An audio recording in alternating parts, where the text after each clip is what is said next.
إن الحمد لله نحمده ونستعينه ونستغفره ونؤمن به ونتوكل عليه ونعوذ بالله من شرور أنفسنا ومن سيئات أعمالنا من يهده الله فلا مضل له ومن يضلل فلا هادي له وأشهد أن لا إله إلا الله وأشهد أن محمدا عبده ورسوله أما بعد فإن خير الحديث كتاب الله وخير الهدي هدي محمد صلى الله عليه وسلم وشر الأمور محدثاتها وكل محدثة بدعة وكل بدعة ضلالة وكل ضلالة في النار. أعوذ بالله من الشيطان الرجيم. بسم الله الرحمن الرحيم.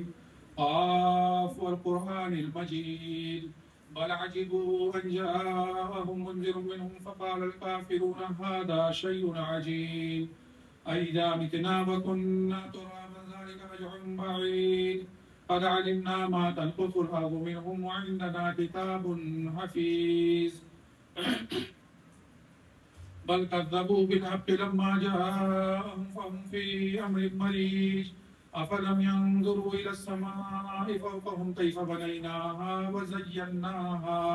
وزيناها وما لها من فروج والأرض مددناها وألقينا فيها رواسي وأنبتنا فيها من كل زوج بهيج تبصرة وذكرى لكل عبد منيب ونزلنا من السماء ماء مباركا فأنبتنا به جنات وحب الحصيد والنخل باسقات لها طلع نضيد رزقا للعباد وأحيينا به بلدة ميتا كذلك الخروج كذبت قبلهم قوم نوح وأصحاب الرس وثمود وعاد وفرعون وإخوان لوط وأصحاب الأيكة وقوم تبع كل كذب الرسل فحق وعيد أفعينا بالخلق الأول بل هم في لبس من خلق جديد.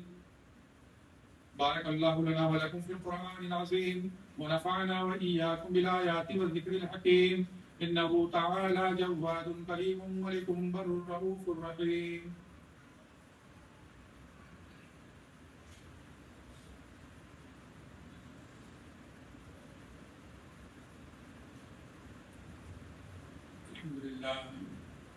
الحمد لله الذي هدانا لهذا وما كنا لنهتدي لولا أن هدانا الله. أما بعد قال الله تعالى في كلامه العزيز أعوذ بالله من الشيطان الرجيم بسم الله الرحمن الرحيم.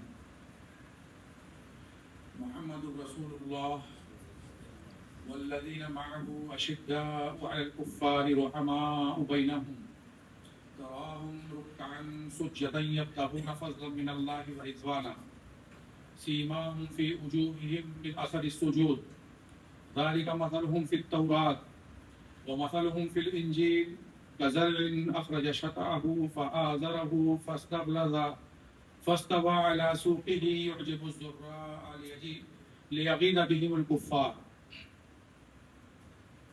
ہر قسم کی تعریف حمد و ثنا بزرگی کبریائی اس اللہ رب العالمین کے لیے ہے جو ساری کائنات کا خالق مالک اور رازق ہے. بے شمار درود ہوں اللہ کے اس آخری رسول محمد رسول اللہ صلی اللہ علیہ وسلم پر جن کو اللہ رب العالمین نے اس کائنات میں رحمت للعالمین بنا کر بھیجا. معزز حاضرین، سورہ فتح کی جو آیات مقدسہ آپ نے سنی، ان کا تعلق اللہ کے رسول صلی اللہ علیہ وسلم اور آپ کے ان جانثار صحابہ کرام سے ہے جو اسلام کے، قرآن کے، اللہ کے احکامات کے پہلے مخاطبین اور عاملین ہیں، جن کی فضیلت، جن کی منقبت اسلام کے تعلق سے جن کی قربانیاں ایمان سے، جن کی محبت کا کوئی اور مقابلہ نہیں کر سکتا۔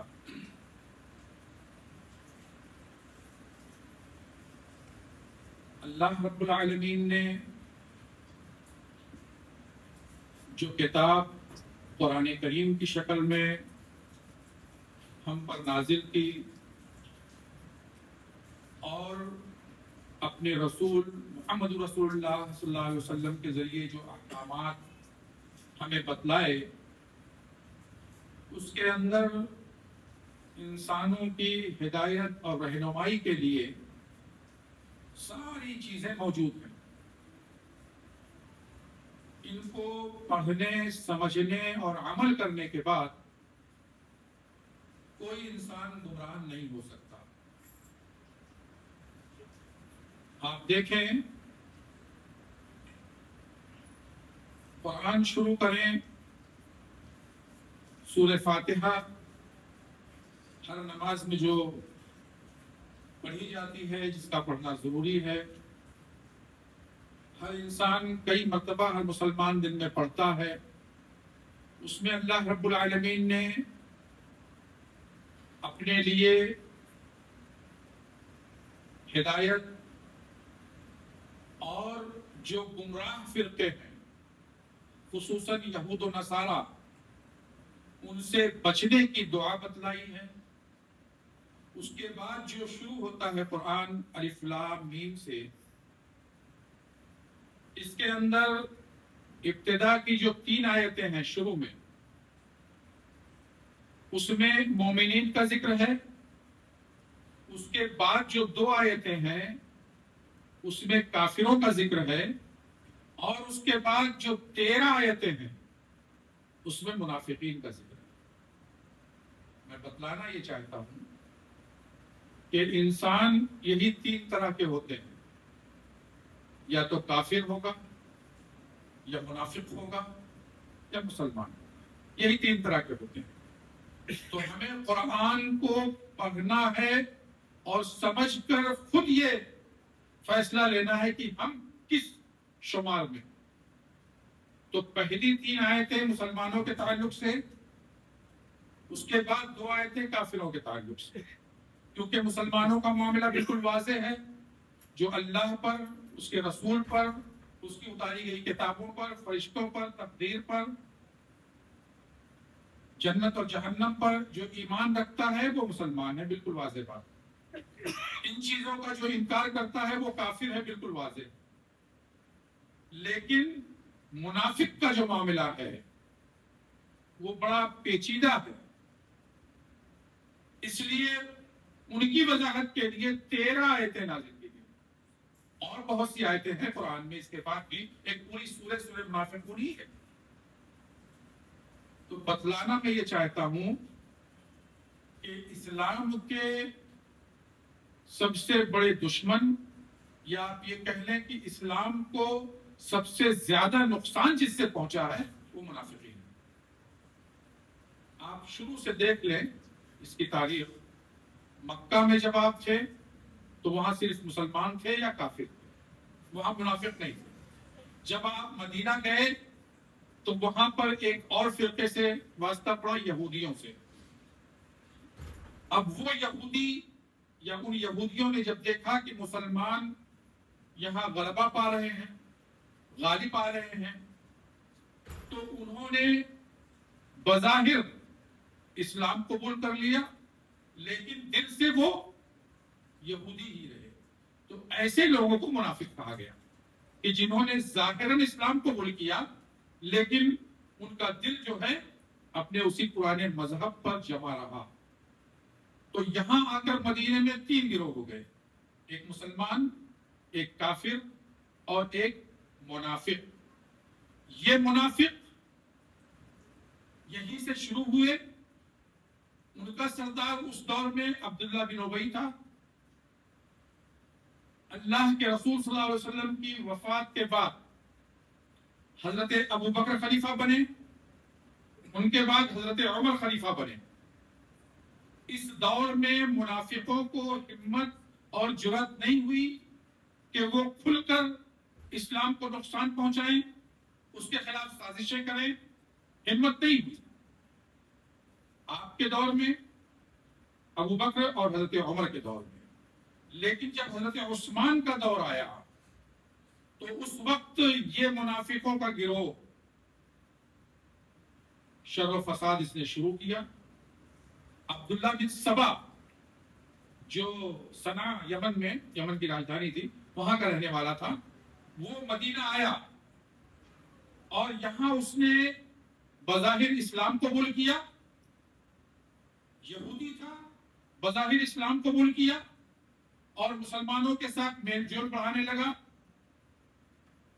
کچھ دنوں بعد حضرت عثمان کے پاس گیا جو خلیفہ وقت تھے، اس وقت کے خلیفہ تھے، ان سے بھی چاہا کہ ان کے کابینہ میں، ان کے جو خلافت کی جو ممبران ہیں اس میں اس کو بھی کوئی نزدیکی عہدہ مل جائے، لیکن حضرت عثمان اس کی شرارتوں کو جانتے تھے، انہوں نے اس کو مدینہ سے ہی بے دخل کر دیا، بھگا دیا، نکال دیا۔ اب یہ یہاں سے نکلا عبداللہ بن سبا، مصر گیا، کوفہ گیا، بصرہ گیا، وہاں جا کر جو ہے اپنے ہم خیال لوگوں کو ملایا اسلام کے خلاف، اس مسلم حکمراں کے خلاف۔ کون تھے اس وقت حکمراں؟ حضرت عثمان غنی رضی اللہ تعالیٰ عنہ۔ ان کے خلاف لوگوں کے دلوں میں شبہات اور شکوک ڈالنا شروع کر دیا۔ کہنے لگا عثمان تو ایسے ہیں کہ اپنے قریبی لوگوں کو ترجیح دیتے ہیں، اپنے قریبی لوگوں کو سارے عہدے دیتے ہیں، معاویہ کو گورنر بنا رکھا ہے، ایسا ہے ویسا، مختلف قسم کے شکوک ڈالنا شروع کیا۔ جس طرح سے آج مسلم حکمرانوں کے خلاف شکوک اور شبہات ڈالے جاتے ہیں، تو پھر یہ شکوک اور شبہات آگے جا کر بہت جو ہے شر و فساد کا سبب بن جاتے ہیں۔ ڈالنا شروع کیا، نتیجہ کیا ہوا کہ کم سے کم 2000 لوگوں کو ان جگہوں سے جمع کر کے وہ مدینہ لایا۔ حالانکہ ان شکوک اور شبہات کا حضرت عثمان نے صحابہ کے سامنے کھل کر جواب دیا، باتیں بتائیں، وہ تفصیل اپنی جگہ، تو وہ لے کے آیا وہاں سے، اور نتیجتاً حضرت عثمان غنی رضی اللہ تعالیٰ عنہ شہید کر دیے گئے۔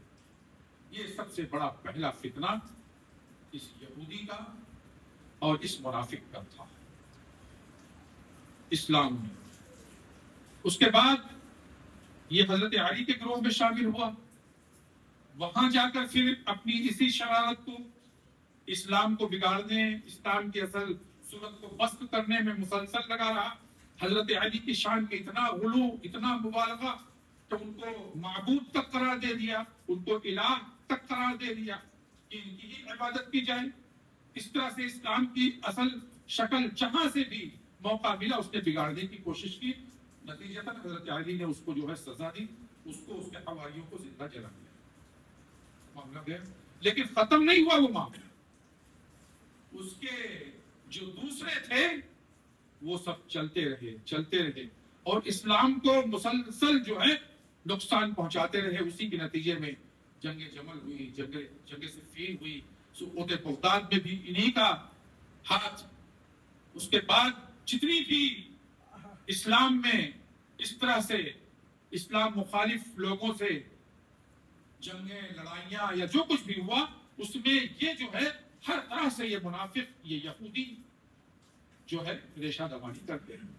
تو جب حضرت علی کے ساتھ یہ شامل ہوا تو پھر وہاں پر ایک گروہ بنا ان کا، جن کو شیعان علی کہا جاتا، جن کو شیعہ کہا جاتا۔ پھر وہیں سے یہ شیعہ جو ہے، اگر آپ دیکھیں مختصر میں نے اشارہ کیا، اپنا تاریخ لمبی ہے، وقت نہیں ہوتا ہے، تو یہ شیعان علی یا شیعہ یہ وہیں سے نکل کر جو ہے عام ہوئے اور آج تک یہ موجود ہیں۔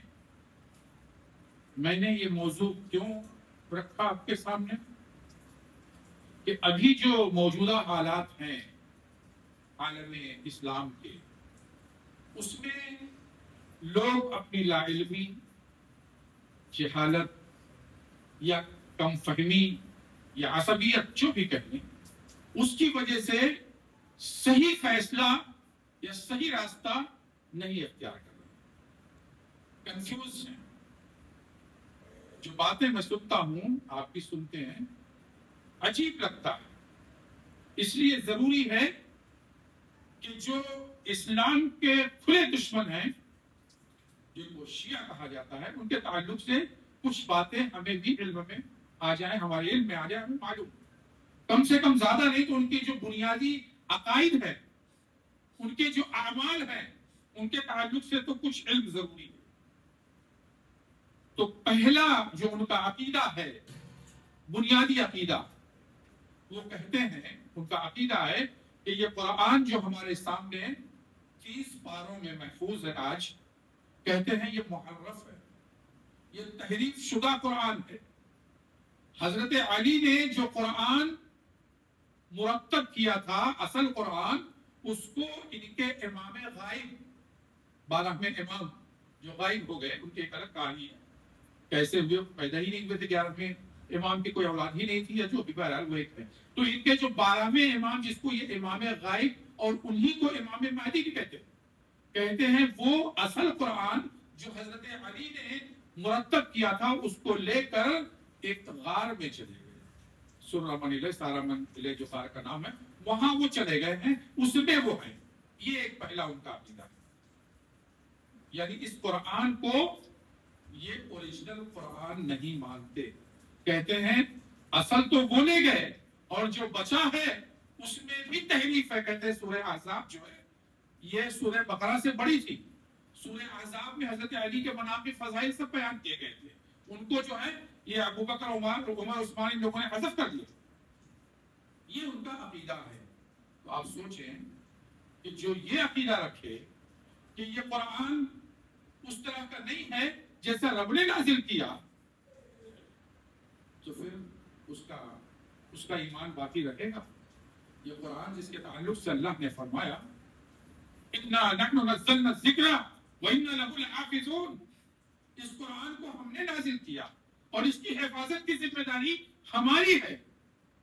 تو یہ حفاظت کا عقیدہ ہے کہ دیکھ کے وہ غائب ہو گئے اور اب تک جو عوام ہے اس کو ہدایت ملے گی نہیں. وہ کس قرآن پہ, کس ہدایت پہ عمل کر رہا ہے, یہ خود کس پر عمل کر رہے ہیں جب اوریجنل لے کے وہ چلے گئے. اگر اس طرح سے بھی سوچیں الٹ کر, تو یہ ان کا عقیدہ ہے قرآن کے تعلق سے. دوسرا عقیدہ, اسلام کی جو اصل بنیاد میں نے بتایا قرآن ہے, اللہ کے رسول کا فرمان ہے, صحابہ کرام کے جو ہے اعمال ہیں. کتنی چیزیں ہیں. تو قرآن کے تعلق سے یہ عقیدہ, اور اللہ کے رسول کے فرمان یعنی احادیث کے تعلق سے یہ کیا کہتے ہیں, یہ کہتے ہیں کہ جو ان کے امام ہیں ان کے اقوال, ان کی کہی ہوئی باتیں حجت ہیں, دلیل ہیں. احادیث کو یہ دلیل نہیں مانتے. یہ اپنے اماموں کو, جو ان کے 11-12 امام ہیں, ان کو یہ تفصیل پڑھو, اگر میں تفصیل بتاؤں گا تو بات لمبی ہو جائے گی, ان کو یہ نبی سے بھی زیادہ اونچا درجہ دے دیتے ہیں اور کہتے ہیں ان پر وحی آیا کرتی تھی. تو یہ اللہ کے رسول کی بات کو, احادیث کو نہیں, بلکہ وہ اپنے امام کی باتوں کو اہمیت دیتے ہیں. ان کے یہاں جو کتابیں ہیں, جو اصل الکتاب اصول کی, جو جس کو یہ مین کتاب مانتے ہیں, جو 4 ہے, اصول الکافی, استفسار, تہذیب اور من لا یحضرہ الفقیہ, ابو جعفر کلینی کی, ابن بابوہ قمی کی, اور یہ استفسار اور یہ جو ہے اس کی محمد حسن طوسی کی. یہ 4 کتابیں جو ہیں یہ ان کے یہاں اصل درجہ رکھتی ہیں.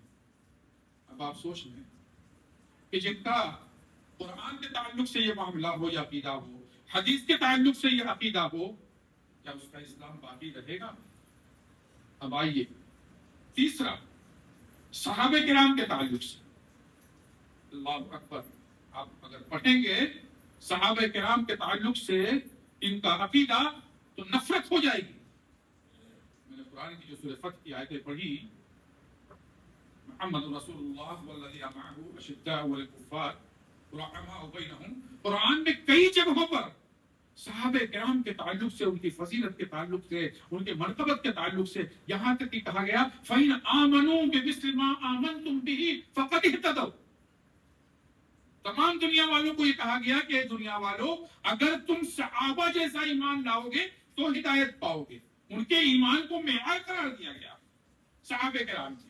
اور جن صحابہ کرام کے بارے میں اللہ کے رسول صلی اللہ علیہ وسلم نے فرمایا کہ اگر تم میں سے کوئی شخص احد پہاڑ کے برابر سونا خرچہ کرے, اللہ کی راہ میں صدقہ کرے, احد پہاڑ کے برابر, اتنا بڑا پہاڑ 12 کلومیٹر پر پھیلا ہوا اور لمبا چوڑا, اتنا سونا اگر کوئی اللہ کی راہ میں خرچ کرے, تو میرے صحابہ نے جو ایک مٹھی, ایک مد یا آدھا مد جو اللہ کی راہ میں دیا, اس کے برابر نہیں ہو سکتا. یہ صحابہ کی فضیلت اللہ کے رسول صلی اللہ علیہ وسلم بیان فرمائی. اور وہ حدیث ترمذی کی جس میں اللہ کے رسول نے فرمایا کہ بنو اسرائیل 72 فرقوں میں بٹے, میری امت 73 فرقوں میں بٹے گی, سب جہنم میں جائیں گے.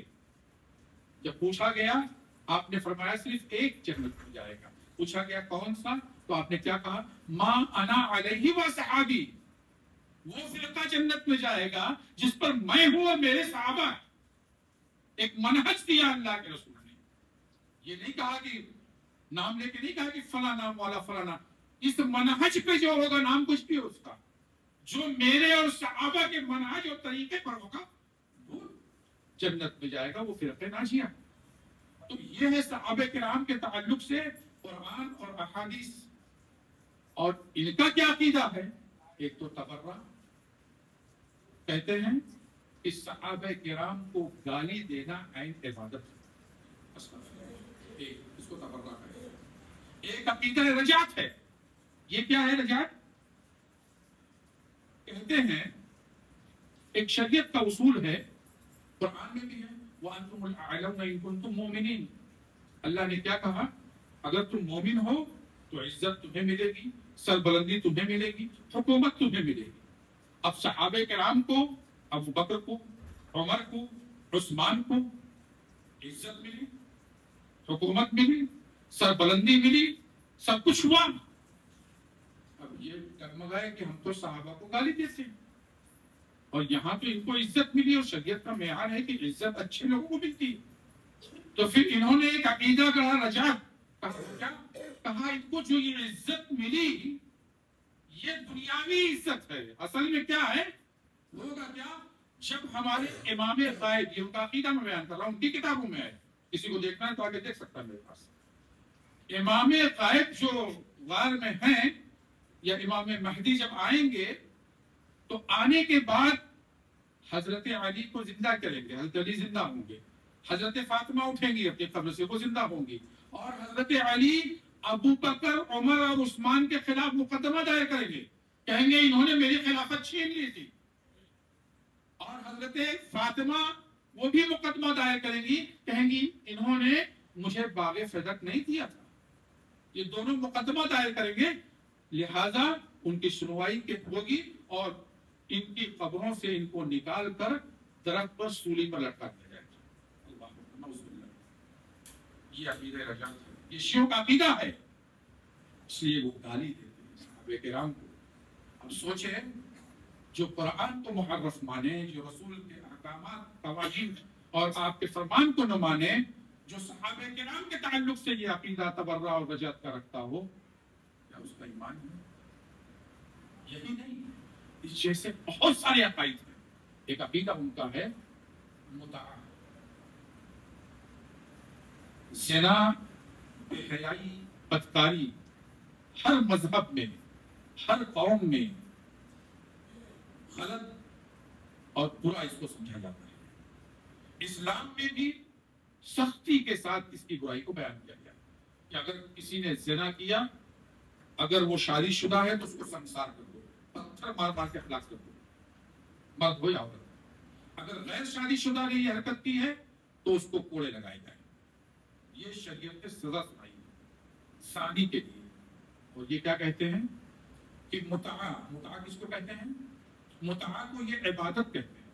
متعہ کے تعلق سے کہتے ہیں متعہ عبادت ہے. جس نے ایک بار متعہ کیا, ان کی کتاب میں لکھا ہے, اس کا 1/3 حصہ جہنم سے آزاد کیا جاتا ہے. جس نے 2 بار متعہ کیا, اس کا 2/3 حصہ جہنم سے آزاد ہوتا ہے. جس نے 3 بار متعہ کیا, وہ پورے کے پورا جہنم سے آزاد ہو جاتا ہے. یہ ہوتا ہے.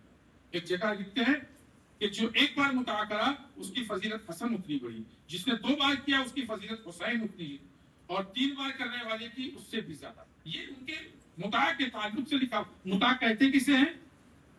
عام لفظ میں اس کو زنا کہہ سکتے ہیں جو شریعت میں حرام ہے، یعنی کسی عورت سے کچھ پیسوں کے عوض چند لمحوں کے لیے یا چند دن کے لیے یا چند مہینوں کے لیے وقتی طور پہ شادی کرنا، وقتی طور پر اس کو زنا کے لیے راضی کرنا، یہ کہتے ہیں آپ۔ شادی میں تو اعلان ہوتا ہے، مہر ہوتا ہے، ولیمہ ہوتا ہے، یہ ساری چیزیں نکاح میں ہوتی ہے، اس میں نہیں یہ بس آپ دے کے، یعنی جس طرح سے زنا میں بھی یہی چیز ہوتی ہے، آپ گئے کسی سے کچھ پیسے دے کر معاملات طے کر لیا اور زنا کیا، یہی چیز یہاں بھی ہے۔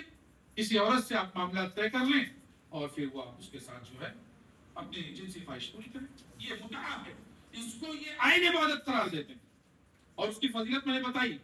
تو آپ سوچیں کہ جس کا یہ عقیدہ ہو وہ مسلمان کہلانے کا حقدار ہے۔ اور ایک دیکھیں، ایک عقیدہ اور ہے بتا، تقیہ۔ یہ کیا ہے؟ تقیہ یعنی آپ اس کو کہنے کی اوریجنل منافق، نفاق۔ تقیہ کہتے ہیں دل میں کچھ زبان پہ کچھ، یہ تقیہ ہے، یہ ان کے ایمان کا حصہ ہے۔ کہتے ہیں تقیہ ان کے ایمان کا جز ہے، ضروری ہے ان کے لیے، ان کا عقیدہ ہے۔ اس کی کیوں ضرورت پیش آئی تقیہ کو رائج کرنے کی؟ یہ سب ضرورت کے تحت انہوں نے کیا۔ اس کو کیوں پیش کیا؟ میں نے بتایا نا وہ جو تبرہ کا تھا مسئلہ، صحابہ کرام کی عزت کا، ابو بکر عمر کا، تو رجعت ایجاد کیا، اور تب اس کو تقیہ کو کیوں؟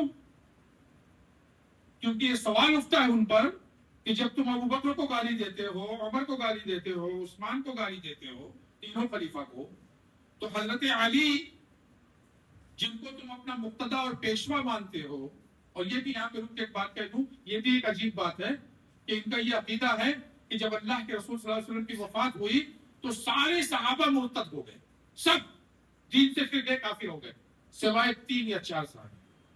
اور آپ پڑھو گے تو حیران ہو جاؤ گے، اور میں کہوں گا تو سن کے حیران ہو گے کہ یہ کیا؟ وہ 3 صحابہ کون ہیں؟ ان کا نام ہے مقداد بن اسود، سلمان فارسی اور ابو ذر غفاری۔ علی کا بھی نام نہیں اس میں۔ یہ ان کے عقیدے میں کی کتابوں میں لکھا ہوا، کہتے ہیں سب جو ہے مرتد ہو گئے تھے، خالی یہ 3-4 صحابی بچے۔ تو میں تقیہ کی بات کر رہا تھا کہ کہتے جب یہ ہوا کہ جب یہ تینوں صحابہ کو یہ برا بھلا کہتے، تینوں خلیفہ کو، تو حضرت علی جن کو یہ اہل بیت مانتے ہیں، اہل بیت کی بات آئی، بتاتا ہوں اہل بیت کون ہے۔ اہل بیت میں مانتے ہیں تو کہتے ہیں حضرت علی پھر ان کے پیچھے نماز کیوں پڑھتے تھے؟ یہ سوال اٹھتا ہے ان پر کہ جب ان کو تم گالی دیتے ہو، کافر سمجھتے ہو، مسلمان ہی نہیں سمجھتے تینوں خلیفہ کو، تو پھر ان کے پیچھے حضرت علی نماز کیسے پڑھتے تھے؟ تب پھر یہ تقیہ کہا کہ نہیں، وہ تقیہ کرتے تھے، دل میں ان کے خلاف تھے لیکن ظاہر میں ان کے ساتھ نماز پڑھتے تھے۔ یہ ہے ان کا مسئلہ تقیہ۔ حضرت علی کو یہ کہتے ہیں اہل بیت صرف 5 ہیں، وہ بھی ایک موضوع ہے الگ مستقل۔ اہل بیت 5 کہتے ہیں، محمد رسول اللہ صلی اللہ علیہ وسلم، حضرت علی، حضرت فاطمہ، حضرت حسن اور حضرت حسین، بس 5 لوگوں کو یہ اہل بیت کو شمار کرتے ہیں۔ جب پوچھا جائے ان سے کہ اللہ کے رسول کی تو اور بھی بیٹیاں تھیں، زینب، رقیہ، ام کلثوم اور فاطمہ، یہ 4 تھیں، تو 3 کو کیوں نکال دیا اگر بیٹی کو لینا تھا تو کیا کہتے ہیں؟ بولے نہیں، ایک ہی بیٹی تھی یار، ان کی کتاب میں لکھا ہوا ہے اللہ کے رسول کی ایک ہی بیٹی تھی فاطمہ، اور جو 3 تھی رقیہ، زینب، ام کلثوم، یہ حضرت خدیجہ کی بیٹیاں تھیں ان کے پہلے شوہر سے۔ ان کو اللہ کے رسول کی بیٹیاں ہی نہیں مانتے۔ حیران ہو گئے کہ نہیں؟ ایسے ایسے عقائد ہیں۔ تو پھر تقیہ کی ضرورت اس لیے پہ، اب تقیہ آپ سوچ لو، میں نے بتایا یہ عقیدہ کیا ہے، یہ کھلا ہوا جھوٹ ہے کہ نہیں، یہ نفاق ہے کہ نہیں، کہ دل میں کچھ ہو اور زبان پہ کچھ ہو۔ کہتے ہیں حضرت علی تقیہ کرتے ہیں۔ ایک اور دلچسپ عقیدہ نہیں سنا ہوگا آپ نے، وہ بھی سن لو۔ ایک عقیدہ ان کا ہے جو بناتے ہیں عقیدہ تینیت، تین معنی مٹی۔ یہ کیا کہتے ہیں؟ ان کی کتابوں کی بات میں کر رہا ہوں، اپنی طرف سے نہیں کہہ رہا ہوں۔ کہتے ہیں کہ اللہ رب العالمین نے 2 زمین بنائی پہلے، سنو بہت سے، بڑا دلچسپ عجیب مذہب کا خیز جو ہے ان کا عقیدہ۔ کہتے ہیں اللہ نے 2 زمین بنائی، ایک سرسبز اور شاداب اور اچھی بہترین اور ایک بنجر ویران ایک دم اوبر کھابڑ خراب زمین دو بنائی. جو اچھی زمین تھی اس پر شیریں اور میٹھا پانی نازل کیا, اور جو خراب زمین تھی بنجر اس پر کھارا پانی نازل کیا. اس اچھی زمین کی مٹی سے اماموں کو بنایا, جو شیعوں کے امام ہیں ان کو بنایا, اور جو بچ گئی تلچھٹ اور نیچے کچرا اسی اچھی زمین کا اس سے شیعوں کو بنایا. اور جو دوسری زمین تھی خراب بنجر جس پر کھارا پانی نازل کیا تھا اس سے سنیوں کو بنایا, اہل سنت کو بنایا. یہ تو ایک بتائے. اس کے بعد کہتے ہیں پھر ان دونوں زمینوں کو ملا دیا اور پھر دونوں کی مٹی کو مکس کر کے اس سے حضرت آدم کو بنایا. اب حضرت آدم سے پھر شیعہ بھی پیدا ہوئے, سنی بھی پیدا ہوئے. حضرت آدم کو دونوں مٹی سے بنایا, حضرت آدم سے شیعہ بھی پیدا ہوئے, سنی بھی پیدا ہوئے. اسی لیے آخرت میں جب حساب و کتاب ہوگا تو یہاں پر دنیا میں جو شیعہ گناہ کرتے ہیں, غلطی کرتے ہیں, تو وہ اس لیے کرتے ہیں کہ ان کے اندر سنیوں کی کچھ مٹی آ گئی, اس لیے وہ گناہ کرتے ہیں. اور سنی اگر کبھی نیکی کر جاتے ہیں تھوڑا تھوڑا, وہ تو غلط ہی ہے, شیعہ کہتے ہیں اگر کبھی نیکی کر جاتے ہیں تو اس لیے کہ شیعوں کی کچھ مٹی اس میں آ گئی. اس لیے آخرت میں جب حساب و کتاب ہوگا تو جو شیعوں کے گناہ ہیں وہ چونکہ سنیوں کی مٹی سے آئے تھے اس لیے وہ سنیوں پر اللہ لاد دے گا, اور جو سنیوں کی نیکیاں ہیں وہ چونکہ شیعوں کی مٹی سے آئی تھی اس لیے یہ نیکیاں شیعوں کو دے دی جائے گی. یہ ایک عقیدہ ہے. کیا ہے